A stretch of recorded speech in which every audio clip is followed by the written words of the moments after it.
नमस्कार, आवाज समाचार में आपका स्वागत है। आपके साथ मैं हूं विपिन भट्ट, लेकर हाजिर हैं ये ताजा तरीन बुलेटिन आपके लिए। सबसे पहले दिखाएंगे आपको इस वक्त की बड़ी हेडलाइंस। वारिस पंजाब दे चीफ अमृतपाल अब तक फरार। Punjab and Haryana high court ने पंजाब सरकार को लगाई फटकार। भगवंत मान बोले, देश के खिलाफ काम करने वालों को नहीं छोड़ेंगे। एनआईए भी जांच में लगी। तो इससे तो केवल एक ही चीज साबित होती है, उनके अहंकार को संतुष्टि मिल गई इस पूरे प्रोसेस से। केजरीवाल के बजट पर केंद्र से किचकिच खत्म। गृह मंत्रालय ने दी मंजूरी, कल होगा सदन में बजट पेश। केजरीवाल ने साधा केंद्र और एलजी पर निशाना, काम करने में रोड़ा अटकाने का लगाया आरोप। हंगामे की वजह से आज भी नहीं चली संसद। लोकसभा में सर्वदलीय बैठक भी रही बेनतीजा। राज्यसभा सभापति की बैठक में नहीं पहुंच सके कांग्रेस नेता। सेंसेक्स निफ्टी आज शानदार बढ़त पर बंद होने में रहे कामयाब। बैंकिंग शेयरों में रही अच्छी खरीदारी। निफ्टी की तेजी में आरआईएल और आईसीआईसी बैंक का अहम योगदान। सेंसेक्स 446 तो निफ्टी 119 अंक चढ़कर हुए बंद। किसानों पर मौसम की दोहरी मार। महाराष्ट्र, मध्य प्रदेश, यूपी समेत कई राज्यों में बारिश। इधर मॉनसून में कम बरसेंगे बदरा। अल नीनो का आना अब लगभग पक्का। नए रूप और रंग में दमदार फीचर्स के साथ हुंडई ने पेश की नई वरना। कीमत 10,89,000 से शुरू। लॉन्च से पहले ही 8,000 बुकिंग।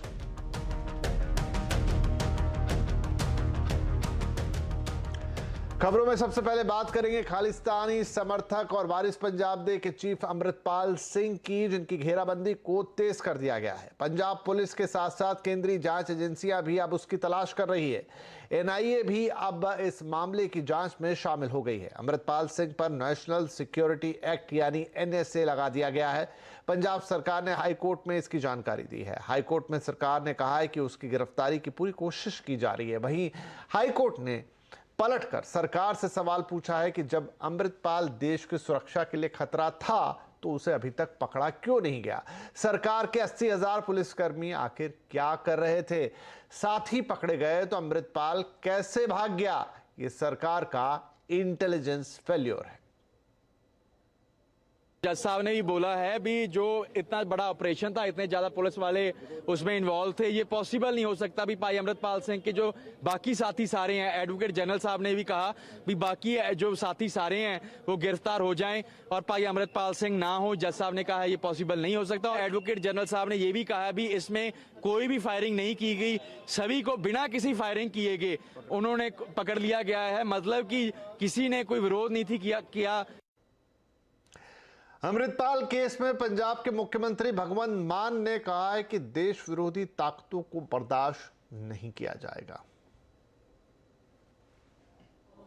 कुछ तत्व ऐसे थे जो विदेशी ताकतों के हाथ चढ़कर पंजाब में माहौल खराब करने की बातें कर रहे थे, नफरत भरी स्पीच दे रहे थे, कुछ ऐसे कानून के खिलाफ बोल रहे थे। तो उन पर कार्रवाई की गई है और उस कार्रवाई के दौरान वो सब लोग पकड़े गए हैं और उनको सख्त से सख्त सजा दी जाएगी।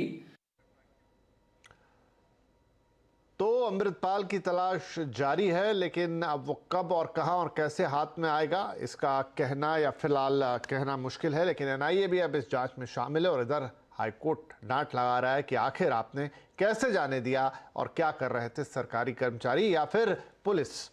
चलिए हम आगे बढ़ते हैं। आखिर दिल्ली सरकार के बजट पर केंद्र से किचकिच खत्म हो गई है। गृह मंत्रालय ने दिल्ली सरकार के बजट को मंजूरी दे दी है। अब कल सरकार बजट पेश करेगी। इसके बाद दिल्ली के मुख्यमंत्री अरविंद केजरीवाल ने कहा है कि बजट को रोककर संवैधानिक संकट खड़ा करने की कोशिश की गई। वहीं केजरीवाल ने आरोप लगाया कि केंद्र सरकार दिल्ली की सरकार को काम नहीं करने दे रही है और संवैधानिक तौर पर केंद्र को बजट पर सवाल खड़े करने का हक नहीं है। मुझे बेहद खुशी है कि कल बजट पास होगा, बजट पेश किया जाएगा और ये जो एक क्राइसिस आया था वो क्राइसिस अब खत्म हो गया, टल गया है। और प्रधानमंत्री जी से मैं एक ही निवेदन करना चाहता हूं कि आप बहुत बहुत बहुत बड़े हैं, हम लोग बहुत छोटे हैं। हम आपके साथ मिलके काम करना चाहते हैं, सहयोग से काम करना चाहते हैं। हम लड़ाई झगड़ा बिल्कुल नहीं चाहते। आप हमें काम करने दीजिए बस। इतनी आपसे अपेक्षा है। हम पूरी तरह से केंद्र सरकार का सहयोग करेंगे। आप दिल्ली सरकार में हमें अपने काम करने। लोकसभा और राज्यसभा में लगातार 7वें दिन आज कोई कामकाज नहीं हो पाया। बीजेपी विदेश में दिए बयान को लेकर राहुल से माफी की मांग पर अड़ी हुई है, जबकि कांग्रेस समेत कई विपक्षी दल अडानी मामले की जांच के लिए जेपीसी की मांग को लेकर हंगामा कर रहे हैं। आज विपक्षी दलों ने संसद भवन की पहली मंजिल पर जाकर प्रदर्शन किया। हालांकि टीएमसी के सांसदों ने कांग्रेस से अलग प्रदर्शन किया। बीजेपी और विपक्ष के हंगामे के बाद दोनों सदनों की कार्रवाई को 23 मार्च तक के लिए स्थगित कर दिया गया है। इधर कांग्रेस अध्यक्ष मल्लिकार्जुन खड़गे ने कहा है कि राहुल गांधी से माफी की मांग जायज नहीं है। राहुल गांधी जी इस सदन के सदस्य नहीं हैं और उनके माफी मांगने का सवाल ही नहीं उठता। वहीं बीजेपी ने संसद नहीं चलने देने का ठीकरा विपक्ष पर फोड़ दिया है। पूरे संसद का, पूरे सदन का आज विपक्ष ने फिर एक बार अपमान किया है। मुझे लगता है जब कोई व्यक्ति या कोई दल के पास कोई शब्द ना हो, कोई लेग स्टैंड करने के लिए अपने विषय के ऊपर कोई ठोस बात ना हो, एक वीक विकेट पे कोई खड़ा हो, तभी इस प्रकार के हल्के कारनामे सुर्खियों में बने रहने के लिए विपक्ष आज कर रहा है। चलिए बात करते हैं बाजार की। फिन निफ्टी एक्सपायरी के दिन बाजार में रौनक रही है। रिलायंस और बैंकिंग शेयरों में तेजी की वजह से सेंसेक्स निफ्टी शानदार बढ़त पर बंद हुए हैं। सेंसेक्स 446 तो वहीं निफ्टी 119 अंक आज चढ़ने में कामयाब रहा है। बाजार का हाल हम थोड़ा और जानेंगे। हमारे साथ हैं सुमित। तो सुमित, आज बाजार की तेजी के बीच कौन से सेक्टर्स चमकते हुए नजर आए? देखिए, आज वैसे तो हैवी वेट्स की तरफ से एक स्ट्रॉन्ग पार्टिसिपेशन मार्केट्स को आता हुआ दिखाई पड़ा और अगर ओवरऑल सिचुएशन में देखी जाए तो एनबीएफसीज, बैंक्स, फाइनेंशियल से पार्टिसिपेट कर रहे थे। निफ्टी के टॉप गेनर्स में एचडीएफसी लाइफ 4.25% ऊपर, रिलायंस इंडस्ट्रीज 3% ऊपर, बजाज फाइनेंस 2.5 से 3% ऊपर और बजाज ऑटो करीब 2.5 से 3% की तेजी यहां पर आते हुए दिखाई पड़ी। गिरने वाले शेयरों में पावर ग्रिड 2% नीचे, एचयूएल 2% नीचे, ब्रिटानिया 1.5% नीचे और टेक महिंद्रा करीब 1.25% के आसपास का डिक्लाइन यहां पर आता हुआ दिखाई पड़ा। मिड कैप गेनर्स में एनआईएससीएल जहां पर तेजी थी, गिरने वाले शेयरों में ट्राइडेंट 3.5% नीचे, जीएमआर एयरपोर्ट 3.5% नीचे, एलएनटी टेक 3% नीचे और फोर्टिस हेल्थ केयर करीब यहां पर भी 2.5% की बिकवाली देखने को मिली। इसके अलावा मिड कैप के बढ़ने वाले शेयरों में न्यू इंडिया एश्योरेंस 5% ऊपर, रिलैक्सो 4% ऊपर, क्रॉम्पटन ग्रीव्स 4% ऊपर और इंडिया मार्ट करीब 4% की तेजी यहां पर आते हुए दिखाई पड़ी। इसके अलावा आज बैंकिंग में तेजी थी तो bank of Baroda, axis bank, IndusInd bank, ICICI bank करीब 2 से लेके 2.5% तक की तेजी यहां आते हुए दिखाई पड़ी। और आज बिकवाली थी आईटी में तो L N T Tech, Mphasis, Coforge, Tech Mahindra इन सब में प्रेशर बनता हुआ दिखाई पड़ा। 1.5 से लेकर 3% तक की बिकवाली यहां बनते हुए दिखाई पड़ी। तो ओवरऑल आज रिलायंस या हैवी वेट के दम पे मार्केट्स में अच्छा मूव आता हुआ दिखाई पड़ा। शुक्रिया सुमित। केडियानॉमिक्स के फाउंडर सुशील केडिया का कहना है कि अभी मार्केट में उतार चढ़ाव जारी है, मगर आने वाले दिनों में निफ्टी में 1000 अंक की रैली आ सकती है। साथ ही उन्होंने कहा कि रिलायंस के शेयरों में बने रहना लंबे वक्त के लिए फायदेमंद है। तो पिछले 3-4 दिन से बाजार इंट्राडे में नीचे के स्तरों की तरफ धंसा करके परख रहा है लोगों के भय को, पर बाजार घट नहीं रहा लास्ट 4 दिन से। मैं एकदम शॉर्ट टर्म ट्रेडिंग की बात कर रहा हूं। तो हो सकता है अगर कल नहीं तो परसों एक ऐसा फर्म रिवर्सल बने कि एक बार वापस निफ्टी में 1000 पॉइंट की रैली करीब आ जाए। मैं सिर्फ रैली शब्द का इस्तेमाल कर रहा हूं। लॉन्ग टर्म बुल मार्केट अभी भी ट्रिगर करने के लायक कॉल को पैटर्न्स नहीं। हो सकता है यहां से long term bull market Reliance में शुरू हो जाए, जिसको मैं अभी नहीं कह सकता। और हो सकता है कि एक बार वापस इन उछले स्तरों पर जाकर 2830 के आसपास फिर से वापस 2200 आए और उसके बाद अगले 2 साल की इसके अंदर बेतहाशा तेजी बन जाए। तो मैं तो जी पैटर्न्स का गुलाम हूं। कोशिश करते हैं हम अपने विचार, अपने मन की बात कुछ करें नहीं, जो मार्केट कहे वही सुनना है और वही कहना और वही करना है। तो मार्केट कह रहा है रिलायंस को बेचने वाला नुकसान में रहेगा। चलिए एक डिस्क्लेमर यहाँ पर जरूर दे देते हैं आपको कि इस वक्त नेटवर्क 18 और टीवी 18 जो चैनल आप देख रहे हैं वो CNBC आवाज़ वो नेटवर्क 18 का हिस्सा है, जिसका स्वामित्व जो है वो रिलायंस इंडस्ट्रीज के हाथों में है। बाजार की नजर अब आज से शुरू होने जा रही फेडरल रिजर्व की 2 दिवसीय बैठक पर है। इसमें फेड का ब्याज दरें बढ़ाने पर क्या रुख रह सकता है, इस पर बातचीत करने के लिए हमारे साथ है हमारे सहयोगी नीरज बाजपेयी। तो नीरज, सबसे पहले बताएं, फेड कल दरें बढ़ाने को लेकर किस तरीके का फैसला, क्या एक नरमी का रुख रहेगा, नहीं बढ़ाएंगे, या फिर जिस तरह की बढ़ोतरी अभी तक करते आए हैं उस पर कायम रहेंगे?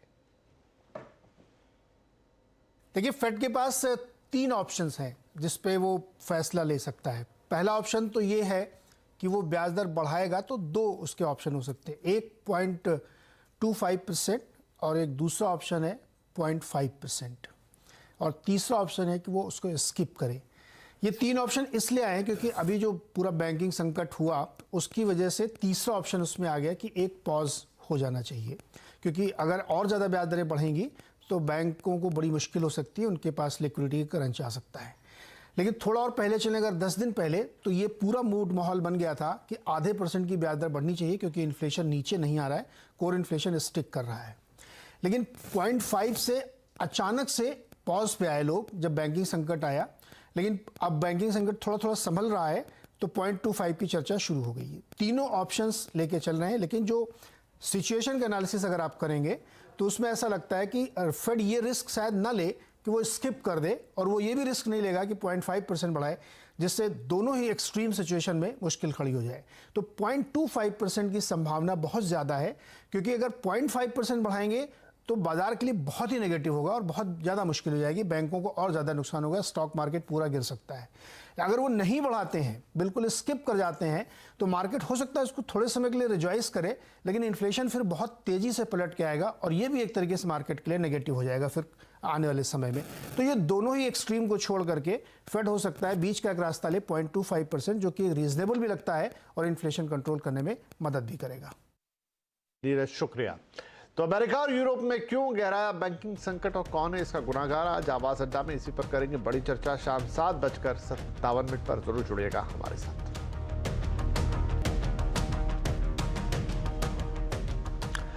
मौसम, हर पल बदलता मौसम हम सबके लिए एक बड़ी चुनौती लेकर आ रहा है। अभी फरवरी में गर्मी ने रिकॉर्ड तोड़े तो मार्च में बारिश हो रही है और कहीं तो ओले भी गिर रहे हैं और खेत खलिहानों में फसलें खराब हो रही हैं। सो अलग मौसम की माया यह है कि मानसून में जब बारिश होती है तो इस बार सूखा रहने वाला है, क्योंकि अब अल नीनो का आना लगभग पक्का माना जा रहा है। अल नीनो का आना मतलब बारिश का कम होना। इस बीच यूनाइटेड नेशंस के क्लाइमेट पैनल ने एक बड़ी चेतावनी दे दी है, जिसमें कहा है कि क्लाइमेट चेंज एक टाइम बॉम्ब बन गया है। तो इन सभी खबरों पर आज हम चर्चा कर रहे हैं और बारिश की लगातार ये 4 तस्वीरें आपको 4 कहानियां कहते हुए, लेकिन फिलहाल जो चिंता की बात है वो है बेमौसम बरसात। तो आगे मानसून में शायद बूंदों के लिए तरसना भी पड़ जाए। इस साल एल नीनो होने की संभावना काफी मजबूत हो गई है। दिल्ली से हमारे संवाददाता असीम मनचंदा जुड़ रहे हैं। असीम, तो एल नीनो का आना यानी टेक्निकली उस वक्त बारिश होने के चांसेस कम होना जब होनी चाहिए, तो क्या पक्का माना जाए? क्या कह रहे हैं साइंटिस्ट, मौसम विज्ञानी के एल नीनो आ ही रहा है?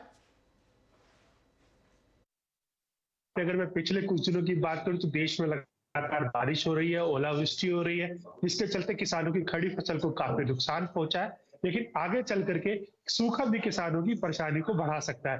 खासतौर पे कि अगर मैं पिछले 5 सालों की बात करूं तो भारत में मानसून लगातार सामान्य रहा है, लेकिन इस साल जो मौसम वैज्ञानिक हैं ग्लोबली और लोकली, वो एल नीनो को प्रेडिक्शन कर रहे हैं कि इस साल एल नीनो रहेगा। इसका मतलब है कि इस साल सूखा पड़ सकता है। अगर मैं सोमवार की बात करूं तो सोमवार को पेरू कोस्ट में जो सी सरफेस टेम्परेचर से 4 डिग्री का एनोमलीज टेम्परेचर में देखने को मिली, जो कि एक क्लियर इंडिकेशन है कि इस बार एल नीनो होगा और इससे सूखा पड़ सकता है। तो कुल मिलाकर किसानों की यहाँ से परेशानी बढ़ सकती है। जो भी रिजर्वेयर्स है उसमें पानी की मात्रा में कमी आ सकती है, ग्राउंड वाटर जो है वो भी कम हो सकता है, और उसके साथ साथ जो चारे के दाम है वो भी बढ़ सकते हैं। तो सरकार ने इसको लेकर के कंटीजेंसी प्लान बनाने की तैयारी भी शुरू कर दी है, ताकि अगर इस तरह की कोई स्थिति है तो उससे निपटने के लिए सरकार तैयार हो। तो इस बार सूखा और बेमौसम बारिश दोनों किसानों की परेशानी बढ़ाने में लगे हुए। जी यासीन, बहुत शुक्रिया। सोडियम यानी नमक के कंजम्पशन पर WHO की रिपोर्ट कहती है कि हम जरूरत से 2 गुना नमक खा रहे हैं और अगर हम नहीं संभले तो ये 70 लाख मौतों की वजह बनेगा। इसका डिटेल हम आज जानेंगे कि कितना नमक हमारे लिए सही है। नमक क्या सिर्फ वही है जो हम खाने में खाते हैं या और भी तरीके से हमारे साथ आता है? क्या कहती है WHO की रिपोर्ट? क्यों इतनी बड़ी वार्निंग है? सभी सवालों के जवाब आज शाम 7:57 पर नमक ज्यादा ना हो जाए, माफ कीजिए 5:57 पर नमक ज्यादा ना हो जाए।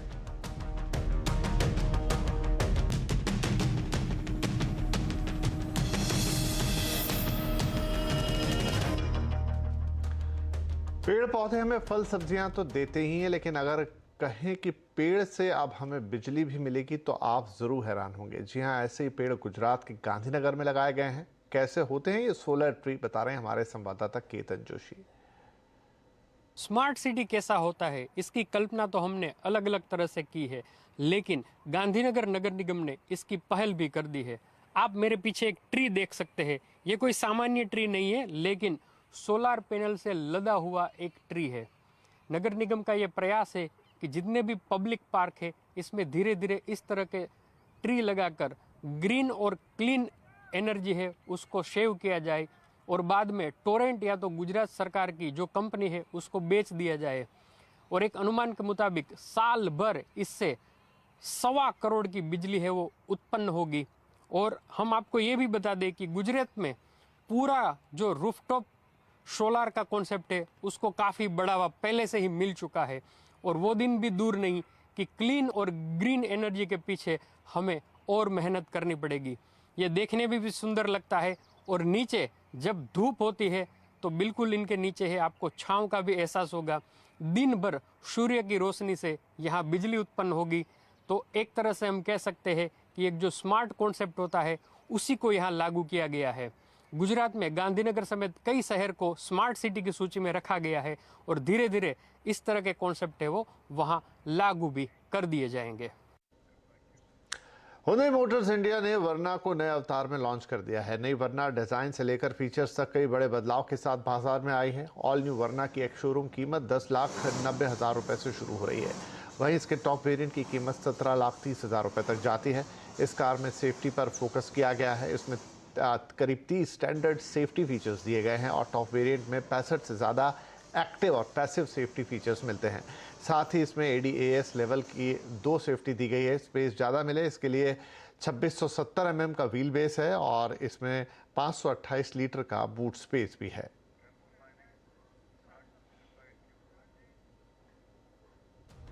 नई वर्ना की 8,000 से ज्यादा बुकिंग्स भी हो गई। तो चलिए इस बुलेटिन में फिलहाल इतना ही, लेकिन खबरों पर लगातार अपडेट के लिए आप हमारे सोशल मीडिया प्लेटफॉर्म से जुड़े रहिए और हर खबर बस एक क्लिक पर पाइए।